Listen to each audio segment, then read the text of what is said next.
Maganda to, safe ang mga toothbrush sa mga insekto. Tama ka dyan, Nima. Ito yung lagay ng toothpaste, toothbrush, pwedeng kutsara, tinidor, or makeup brushes na pwede mong isara. Sa gabi pa naman, sumasalakay, lalo si kumare at si kumparing ipis. Gustong-gusto nila yung mga toothbrush nyo. Kasi nga mamasa-masa ito at malamig. Tapos mag-iiwan sila rito ng mga yucky eggs. Kinaumagahan, gagamitin nyo ito toothbrush nyo. Ando ng mga itlog ng ipis.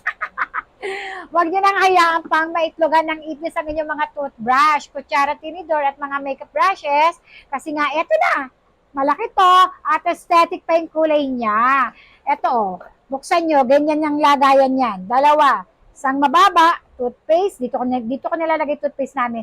Marami na pala akong ganito. Pang-apat na to. Sakto, hindi ko pa ito nilalagay. Naglagay din kasi ako nito ng dalawa doon sa pinapagawa namin bahay. And dito, meron na rin akong isa. So, ito, dito sa bahay na to. Dito yung mga toothbrush. And yung iba, ginagawa nila, nilalagyan ng mga makeup brushes, 'di ba? Para iwas mga insekto. O baka naman wala ka pa nito. Sarado mo na ganyan pagkagamit mo. Tapos nag-aalala ka, paano yung tubig? Baka kung saan sa mapunta yun kasi mamasa-masa kang magano. Mag-toothbrush. Pak! Ginagano mo na lang, hindi mo na pinapagpag. O eto, wag ka mag-alala. Ilagay dito yung tubig. Dito pala nilalagay yung tubig at itapon mo na lang sa inyong lababo. Then ibalik mo lang. Sara mo na uli para hindi pasukan ng ipis at ng insekto at hindi maitlugan yung toothbrush mo na mamasa-masa at malamig. Gusto ng ipis yan.